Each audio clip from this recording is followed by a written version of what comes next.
Good afternoon, everyone. Does it seem dark in here? Yes. Yeah, it seems dark to me. Hopefully just you guys, not me. What's that? It's just our Just mood. you. It's just your mood. Okay. Well, with that auspicious opening, let me. Is it okay for the cameras? We need the I think we need the supplemental to pass ASAP. Oh, is that Yeah, cut right. back on the electricity? Yeah, I don't know, but it is dark in here. I can see you, Matt, and more to the point, I can hear you. So. No, I'm more concerned about the cameras being able to see you. Can they? There's enough light on him. I think we'll be. Is there? Okay. All right. All right. You have nothing? I have whatever. I'm ready to take your questions. Okay. All right. Let's start with Gaza, Middle East.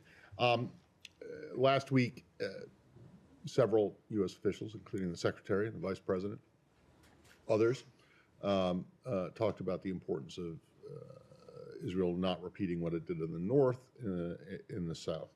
And I'm wondering now that the operations in the south have begun, if you think that they are doing or following your advice. Let me say a few things about it. One, I think it's too early to make a definitive assessment. The Secretary was very clear about how we want to judge this based on results, not based on intent. I will say that in the first few days of this renewed military campaign against the South, we have seen some things that don't look like the operation as it was conducted in the North. For example, in the North, at the commencement of operations, you saw them ask or order more than 1 million people to move. We've seen a much more targeted request for evacuations here, where the Israeli Defense Forces have identified specific neighborhoods where they plan to conduct military operations and urged in advance of those operations the people in those neighborhoods to move, rather than telling an entire city or an entire region to vacate their homes. So that is an improvement on what's happened before. They have instructed them to move to areas that we know are deconfliction zones. It's one of the things we discussed with them last week. So UN-supported facilities where people can be out of harm's way. So that is an improvement. But what the Secretary made clear in our meetings with the Prime Minister and other officials of the Israeli government on Thursday is that we do not want to see a military campaign in the south that looks like the north. And what we mean by that, we do not want to see the same level of civilian casualties. We do not want to see the same level of mass displacement. They briefed us on plans that were very detailed, that they said were intended to avoid mass displacement and civilian casualties. But as the Secretary made clear, it's not just intent that matters, it's results, and we are watching very closely and will continue to watch very closely before we draw any definitive assessments. Okay, but there are already reports that the operation in the south has taken a large civilian toll. Do you not? So you don't have a.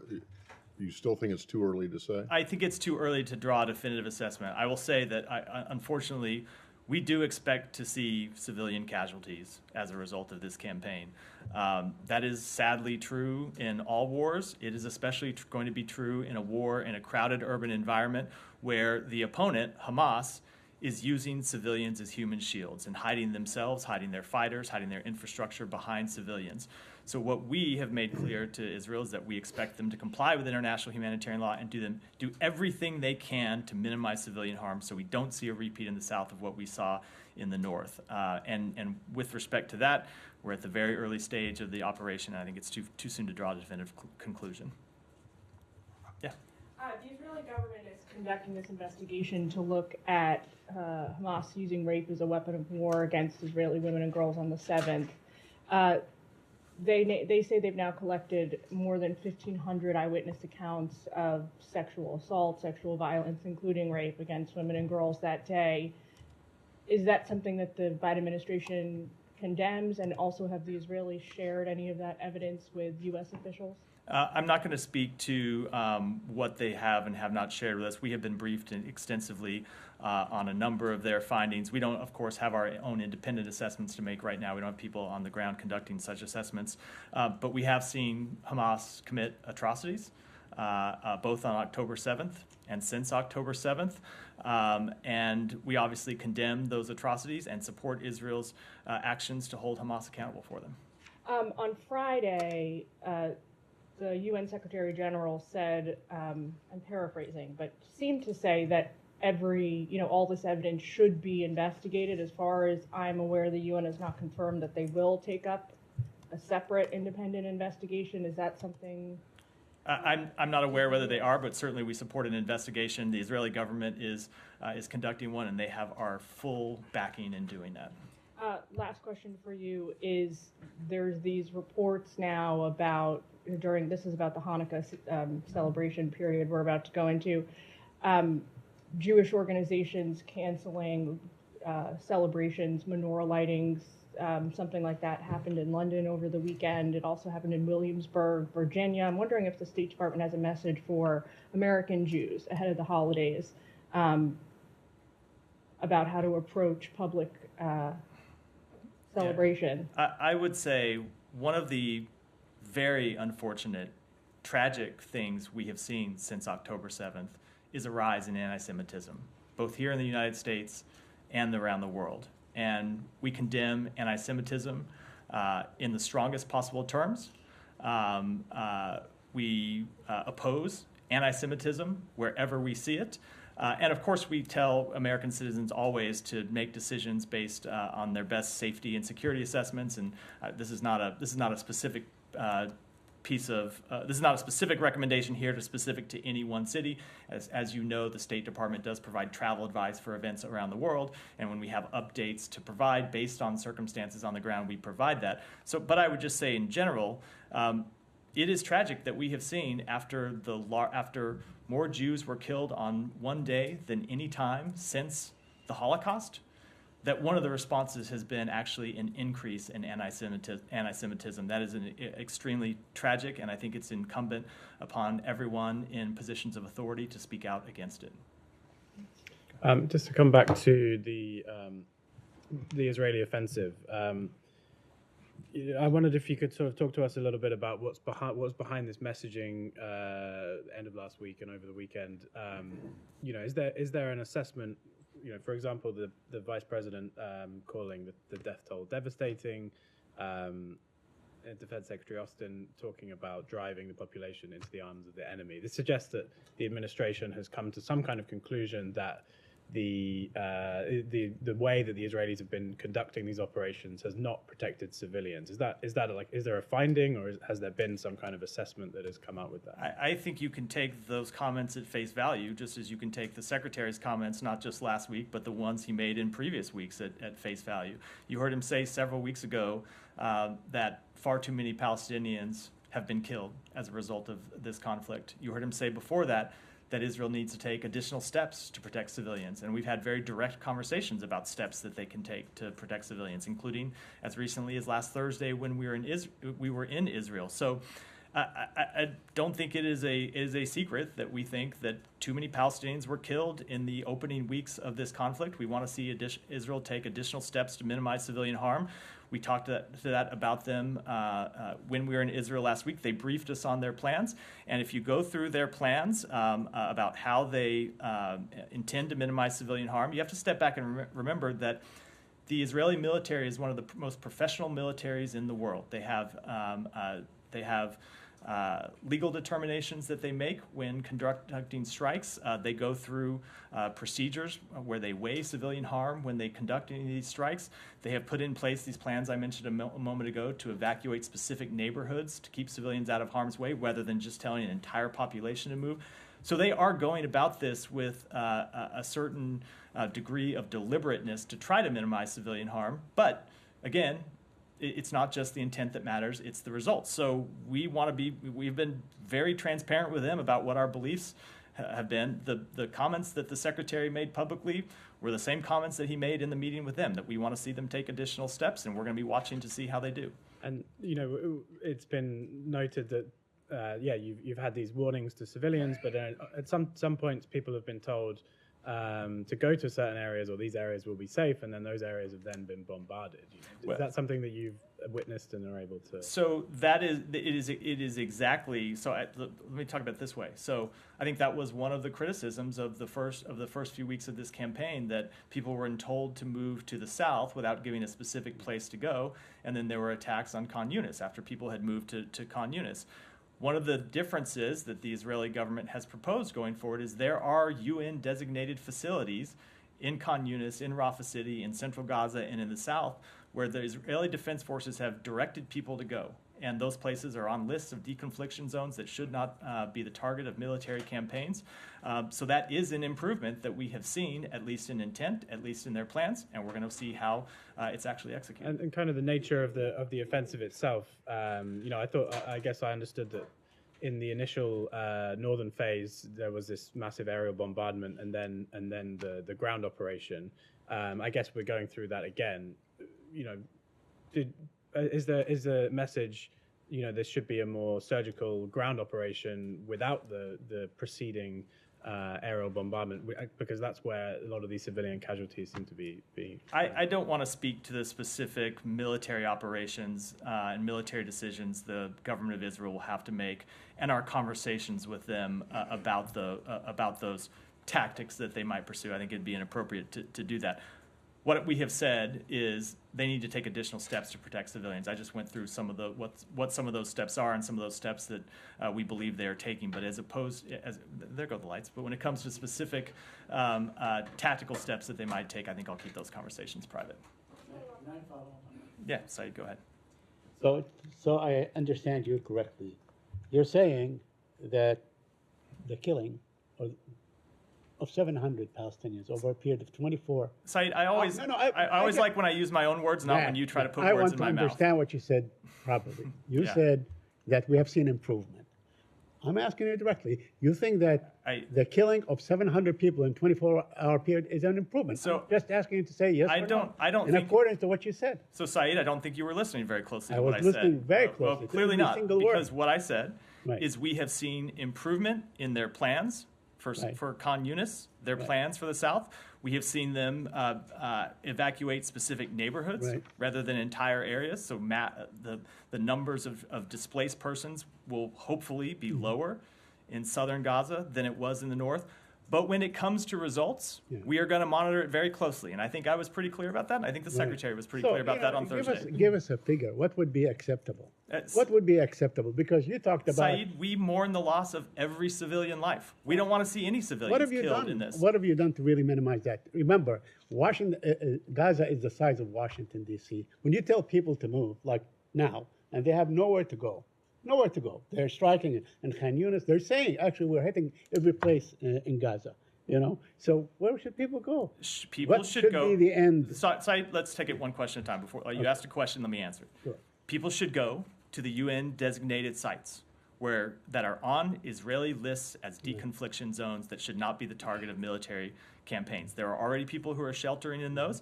As the campaign moves to the south and Israel evacuates specific neighborhoods or orders specific neighborhoods to be evacuated, that is where people should go. Okay, but we know that they bombed UN facilities and so on. Let me ask you a couple of other questions.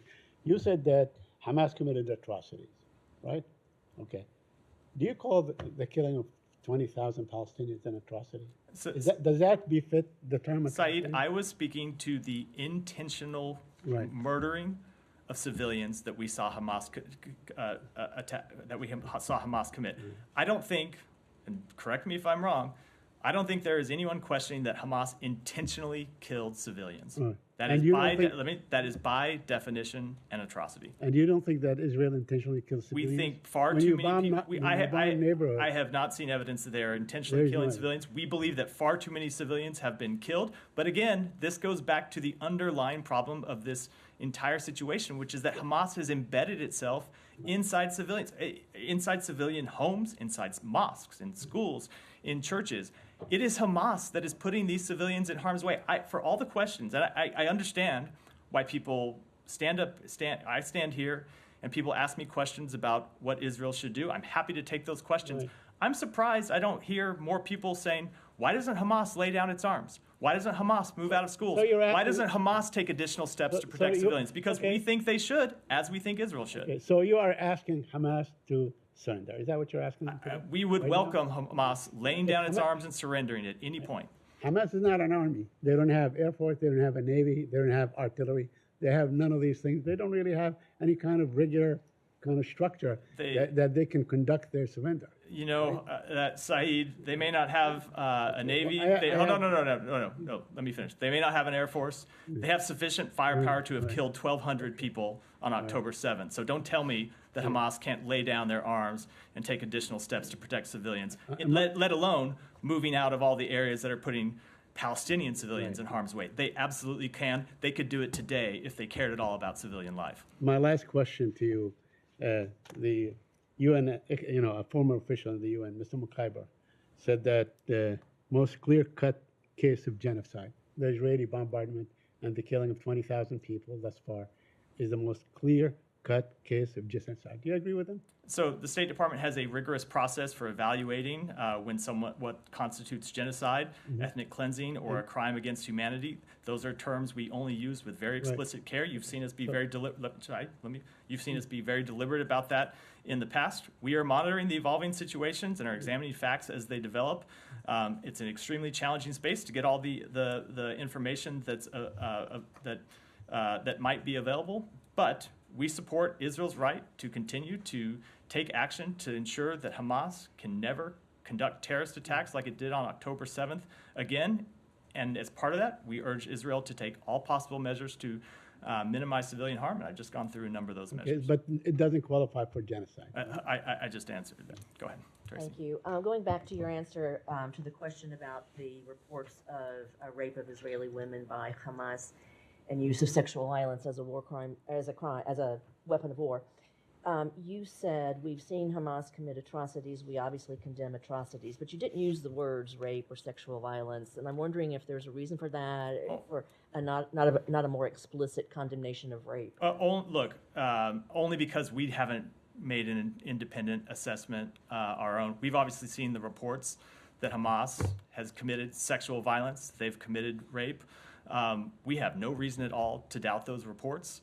When you look at all of the atrocities that Hamas carried out on October 7th and the atrocities that they have carried out since, the fact that they continue to hold women hostages, the fact that they continue to hold children hostages, the fact that it seems one of the reasons they don't want to turn women over that they've been holding hostage and the reason this pause fell apart is they don't want those women to be able to talk about what happened to them during their time in custody. Certainly, there is very little that I would put beyond Hamas when it comes to its treatment of civilians and particularly its treatment of women. Right. Yeah, go ahead. On the UN-administered deconfliction zones that you've mentioned a few times now, is it clear to the U.S. that those zones have the capacity and the resourcing that they need to absorb the presumably tens of thousands of people who will head their way?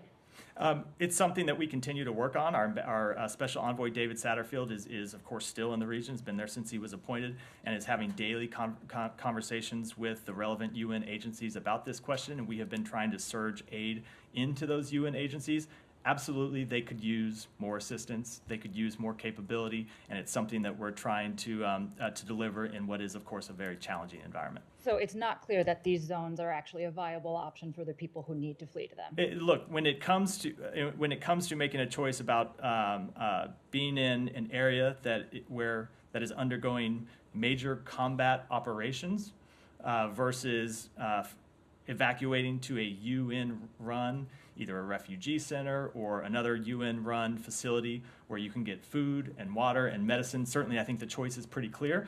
But the conditions are still pretty difficult even in those sites, and we're trying to increase the level of assistance that we get in to address that humanitarian issue. I will say that one of the things that we have seen since the breakdown of the pause of last Friday is that we saw initially a diminution in the amount of aid going into Gaza through Rafah. We have been trying very hard to get that aid back up, not just to the levels that it was at during the pause, which was around 200 trucks a day, but to actually increase it and to change the nature of what's coming in. So these are not just deliveries of humanitarian assistance from relief organizations, but also some resumption of commercial activity. So there can be commercial deliveries in. And I think we're making progress on that. We have urged that Kerem Shalom be reopened, not as a crossing, but for screening. I think we're making progress on that. So the answer, I know it's a very long answer to your question, but I think the answer is, It is not a perfect situation by any stretch of the imagination. There aren't a lot of perfect answers in this very difficult situation, but we're trying to improve it as much as we can. I do want to talk about the aid, but I just want to highlight the fact that, I mean, you've highlighted that one important step the Israelis are taking is to point to these deconfliction zones. But again, it is not clear that those are going to be a viable option for many or even most of the people who need to use them. I think that certainly the deconfliction zones are a place where people can go to be safe from attack. Some number of them. But maybe to be safe from attack. The question is, but that said, we also need to increase the amount of food, water, medicine that's getting into to Gaza for those sites, as well as for other people. Most commercial activity is suspended, and so even if you're at home, you may not have access to food, water, and medicine, let alone in a refugee facility. So we're trying to get all this increased for the benefit of everyone inside Gaza. Okay, so on aid, you said you wanted to talk about it. So what is the picture right now? How many trucks are getting in? How many do you expect to get in the next several days? So we actually don't have reliable data about the number of trucks that have moved in yesterday, Saturday. We know that they resumed and we're going in over the weekend, but there's been kind of spotty reporting from the ground of what the actual number is. So we don't have one as of 1:10 today. Hope to have one later today or certainly tomorrow. But whatever the number is, it's not an acceptable number. It's not at the 200 trucks a day that was happening during the pause, let alone where we want to get it to. We have seen fuel start to go back in. We saw that in the immediate aftermath of the pause being suspended, the Israeli government was not early on Friday allowing fuel to go in. We had some very frank conversations with them about the need for fuel to come in, and we saw some fuel go in Friday. We saw additional fuel go in Saturday, but it's at the level of fuel that we were at before the pause began. We've made clear we want to see it back up, not just to the level of fuel that went in during the pause, but actually higher numbers than that, and are having ongoing discussions with the Israeli government about how to get there. Just quickly related to this, obviously there are still people waiting to come out. How many Americans are waiting to come out? And we spoke earlier about reports that one, if not more, Americans may have lost their lives waiting to come out. Have you verified those reports? Are there any more coming in? So there are more than 1,000 American citizens, legal permanent residents, and their family members who have departed Gaza. There are around 750 who are left. That includes 220 American citizens. The rest are family members or legal permanent residents. And with respect to that report of a potential American fatality, we still have not been able to confirm it. Unfortunately, it's someone, if the report is true, it's in northern Gaza, where we have just very limited information and very limited communications abilities and very limited ability to investigate or even reach people. So it's something that we're still trying to confirm at this point. Okay, sorry, last one, and then I promise to see the floor. Is as part of that verification process, is it going to be determined whether the casualty was the result of an action taken by Hamas or an action taken by the Israeli military? We're not even at the point where we've confirmed that there was a fatality yet, let alone how it happened. So certainly we would want to know how it happened, but we first have to confirm that there actually was a fatality. I thought it was on the West Bank, but we'll defer to colleagues for now. Go ahead. Let me stay in the region before we move on. Yeah, go ahead. I'll come to you, Jenny, but I suspect it's not about Israel. Okay, thank you. So on Friday, an Israeli airstrike killed my colleague Montazar Al-Sawaf, who is a Gaza-based journalist reporting for Anadolu. This came 1 week after his 45 members of his extended family, including his parents and brothers, were killed in a previous Israeli airstrike. First of all, do you have anything to say on that specific attack as a comment? And secondly, considering that nearly 70 journalists were killed since the start of the war in Gaza, do you think Israel might be deliberately targeting those journalists to control the flow of information from Gaza? Let me just say, let me first extend my condolences to you, to your entire organization, and to, of course, his family. We are always deeply saddened to learn of the death of any journalist. The Secretary has spoken to this and spoken to the fact that journalists do extraordinary work under the most dangerous conditions. That has been true in this conflict, as it has been in so many conflicts before it. And it is a tragedy that we have seen so many journalists die in this conflict. Just as it is a tragedy that we have seen thousands of other civilians die. I don't have any information to suggest that the Israeli government is targeting journalists in this conflict. But as I said, the Secretary has made clear it's not just intent that matters, it's results. And that's a conversation we're going to continue to have with them. And we are going to continue to look at the campaign as it progresses and assess the results. But the secretary also said last week that, Israel has one of the most sophisticated militaries in the world and is capable of minimizing harm to civilians. I mean, more than 15,000 Palestinians, including women, children, and journalists, were killed since October 7. Does that mean that, that killing of thousands of civilians, including journalists like my colleague, could have been prevented?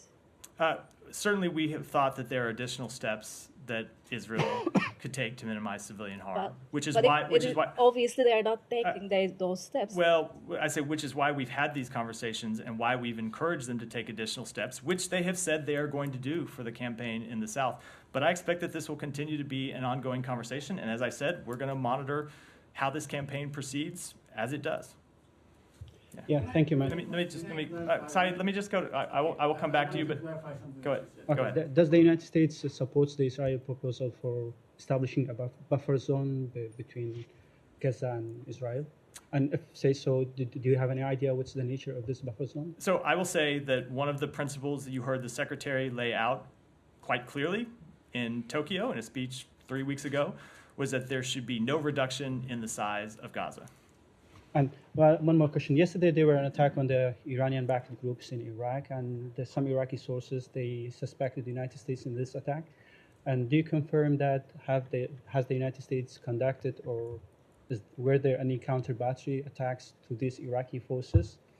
And also, if I may add this, do you believe that the Iraqi government could stop these militia groups from attacking the United States, as the Secretary Blinken spoke with the Prime Minister Sudani Friday? So I will leave it to the Defense Department to speak to this alleged incident. But one of the things that we have made clear to the Iraqi government, and Secretary Blinken made this clear to Prime Minister Sudani when they spoke on Friday, is that we believe the Iraqi government has the responsibility to prevent and respond to these attacks against American personnel who are in Iraq, again, at the invitation of the Iraqi government, to carry out de-ISIS activities. The Iraqi government has said that they would take action to prevent such strikes, and we expect them to do so. Have you seen any actions from the Iraqi government? Because they are saying that since the beginning of this. I don't want to get into. I don't want to comment on that, and I don't want to certainly comment into our private conversations. But we have made very clear to them. But have you seen any results? We've made very clear to them that we expect them to take action. Have you seen any results on the ground? I'm just not going to speak to that. Okay, one last question. Do you have anything to share with that about the Iranian cyber attacks on the U.S. institution? What's the level of the damage of this cyber attack? I don't. I know that my colleagues in other agencies have put out a statement on that, and I'll refer to that. Elizabeth, go ahead. Is an FTO redesignation of Houthis more likely after yesterday's attacks in the Red Sea? It is something that we continue to consider. We have not made a determination yet. You may recall that we lifted that designation when we found that the designation was a barrier to the delivery of humanitarian aid that would help civilians.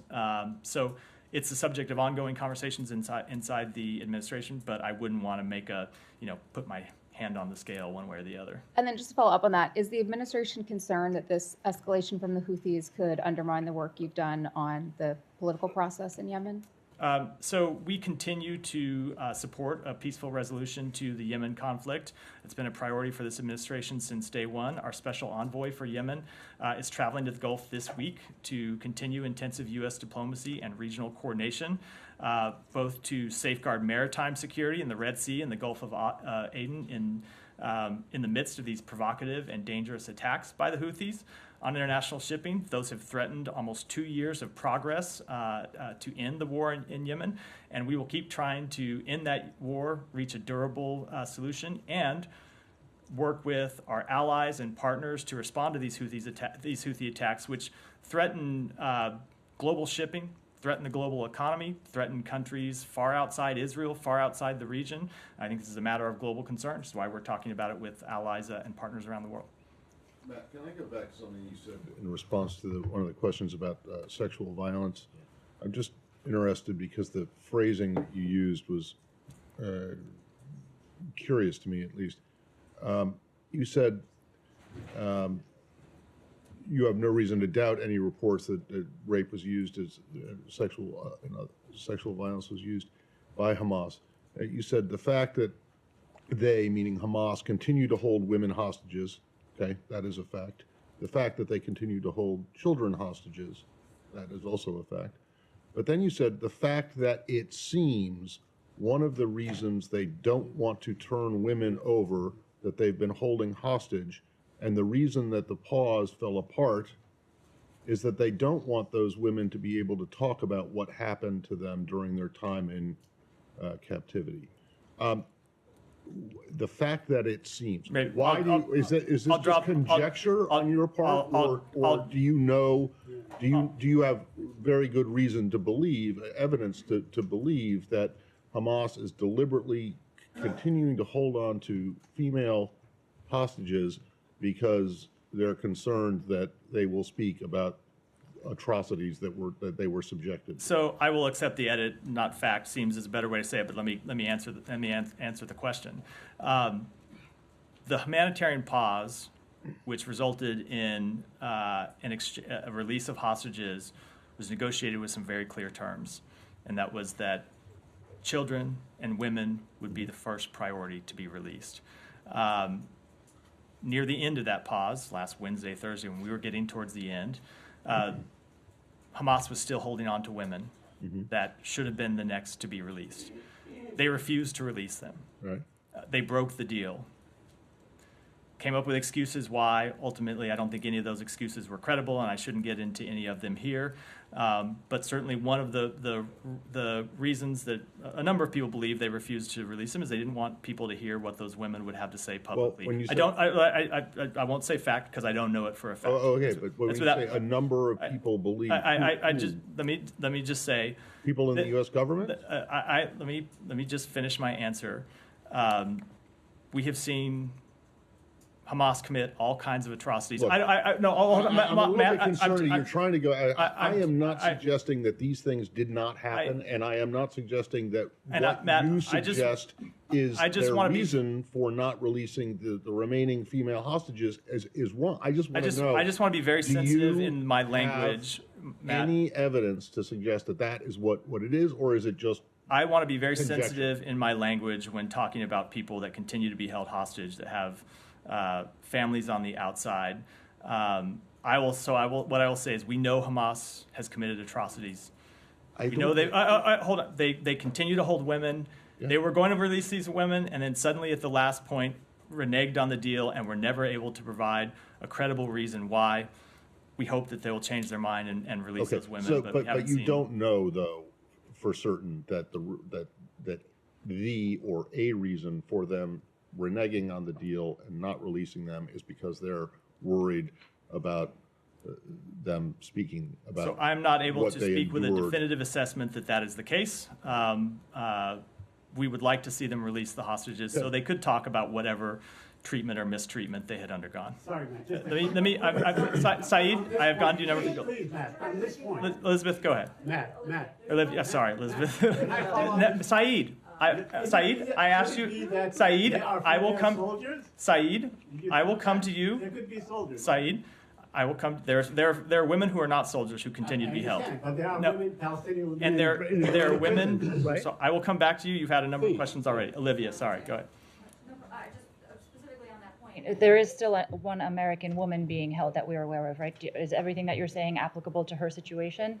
I don't want to expand any further than I have in my remarks, except to say that we do want to see her released. We had hoped to see her released as a result of these negotiations last week. Hamas reneged on the deal and wouldn't release her, but certainly we are concerned for her situation as we're concerned for the situation of all the hostages. Okay, I have West Bank. Yeah, go ahead with the West Bank. I promise I will come to you before the briefing's open. I promise. I just want to stay in the region a little bit longer before we move on. Go ahead. Sure. Well, the Secretary last week said that he had made clear to his Israeli interlocutors that the U.S. had expectations for Israel addressing extremist violence in the West Bank. Has any of that moved forward from the U.S. perspective? Have the Israelis taken concrete steps and given you evidence that they have? We have seen them take some steps to respond to extremist violence against Palestinians in the West Bank. We don't think those steps have been sufficient. We think they need to prosecute people who engage in violent activities against Palestinians. And one of the things that the Secretary made clear in his conversations with the Israeli government is that while this doesn't in any way obviate the need for them to take additional actions, that we are prepared to take our own actions on behalf of the United States government. So some of those actions are said to be visa restrictions on some of the extremists at hand. Are those set to be rolled out in any near term? I don't want to talk about a timetable, but the president signaled in an op-ed a couple weeks ago that those were under consideration. And as I said, we have made very clear to the Israeli government that we will be taking additional steps to hold people responsible for violent extremism against Palestinians, to hold those people accountable. And what options do you have in the case of American extremists who are perpetrating violence in the West Bank? Can you issue? So certainly you can't issue a visa restriction against an American citizen, a blue passport holder. But I would say that for actions that take place inside Israel, the Israeli government should hold people accountable no matter what their nationality is. All right, Janie, finally. Thank Go you ahead. very much, Matt. South Korea successfully launched a solid fuel space launch vehicle yesterday. How do you see this different from North Korea's recent military satellite launch? And I follow up. Well, so South Korea is not the subject of multiple UN Security Council resolutions over its dangerous and destabilizing activities in this area. And the second question, the State Department designated North Korea as a state sponsor of terrorism. What are your predictions about possibility of North Korea as a state sponsor of terrorism engaging in dialogue with the United States in the future? So we have made clear that from the outset of this administration that we would welcome dialogue with the DPRK. We would welcome a peaceful resolution to our concerns over its destabilizing activities. We have made clear that we do not seek conflict with the DPRK in any form or fashion, but as of yet, those entreaties have all been rejected, and I wouldn't want to make any predictions about the future. Go ahead. Yeah. Thank you, Matt. On plot against an American citizen on India. According to New York Times report, I quote, India's intelligence services have long been accused of orchestrating targeted killing in the country's immediate neighbors as a plot against an American citizen foiled by the U.S. government informant and exposed in federal court. Do you think it should be stopped in anywhere and everywhere? And what is the Indian response as you expose these incidents? So two things. One, we have made clear that we oppose transnational oppression no matter where it occurs or who might be conducting it. That's not a comment specific to India. That's a comment specific to any country in the world. Second, with respect to this specific case, there's an ongoing law enforcement matter at issue here, and we don't talk about those from this podium. I would defer to DOJ to do that. But I would say that when this alleged incident was brought to our attention, we made very clear at the most senior levels of our government, the most senior levels of the Indian government, how seriously we would treat something like this. They have opened an investigation into the matter, and we look forward to seeing the results of that investigation. Two more on Bangladesh. In light of the current situation in Bangladesh, where the government conducting election in an unprecedented manner by detaining 20+ thousands opposition party leaders and activists, custodial death keeps rising as 3 opposition activists died in 6 days, arresting family members in absence of the targeted individual, allowing newly minted King's Party to participate to secure their win. All major political parties, including the main opposition BNP, boycotting the election. How does the U.S. government assesses the likelihood of free and fair election atmosphere in Bangladesh? Again, I'm going to move on after this one because I've got limited time. I know there's a lot of people that still have questions. I'm not going to speculate on the outcome of the elections. I will say what we have said a number of times before, which is we will continue to engage with the government, opposition, civil society, and other stakeholders to urge them to work together for the benefit of the Bangladeshi people to ensure free and fair elections that are conducted in a peaceful manner. Sean, guys, one at a time. Sean, go ahead. Can I ask you a few things? I'll try to be quick. Cuba, Ambassador Rocha, do you have anything to say about The only thing I say, again, an ongoing law enforcement matter here, where you've seen an indictment unsealed today. We commend the work of law enforcement in this matter, the Department of Justice, the FBI, the Diplomatic Security Service here at the State Department, in the actions they have taken so far in this case. And we will, in the coming days, weeks, months, work with our partners in the intelligence community to assess any long-term national security implications for this matter. In terms of decision-making, I know it was quite some time since he was in senior positions, but is there any concern about the decisions that were made in the past about the ones that are carried out in light of his? Again, it was, as you point, some time ago. I think it's been over 20 years since he left the State Department. But with anything respect to the intelligence or national security implications of this, we're going to work with our partners in the intelligence community, others in the national security community, to make exactly those sorts of assessments. Sure. Could I stay in Latin America? Venezuela. A couple of things there, but the referendum regarding Guyana. Do you have anything to say about that? Apparently 95% of the Venezuelan authorities have announced in favor of this. Do you have any message in terms of how Venezuela should go about after this? Do you recognize some legitimacy to the vote? How do you feel about it? I will say that we support a peaceful resolution of the border dispute between Venezuela and Guyana. The 1899 award determined the land boundary between Venezuela and Guyana should be respected unless or until the parties come to a new agreement or a competent legal body decides otherwise. So we would urge Venezuela and Guyana to continue to seek a peaceful resolution of their dispute. This is not something that will be settled by a referendum. Could I stay in Venezuela? Yeah. The statement that you issued late Friday about the sanctions relief in Venezuela, has there been any determination yet on whether Venezuela is actually, the Maduro government has gone ahead with its part of the bargain in this, and whether the U.S. is going to go ahead with sanctions? So they have not gone through with their part of the bargain. There are two additional steps that we want to see them take. We want to see them release political prisoners, and we want to see them release wrongfully detained Americans. That was part of the framework agreement that we had agreed to, that we had come to with them. They have not carried out their part of the agreement.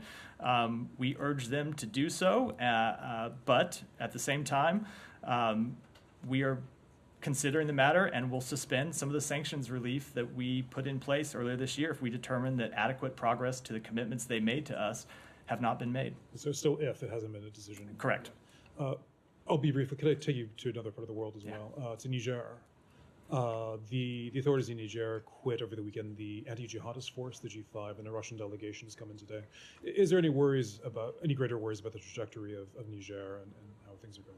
I don't think any additional worries. Obviously, this is a country that had a coup d'etat earlier this year, and what we are trying to do is directly engage with the Nigerian government as well as our partners in the region, other countries in the region, to try to urge them to get on a path back to democracy. We want to see them take quick, credible steps towards a civilian-led government.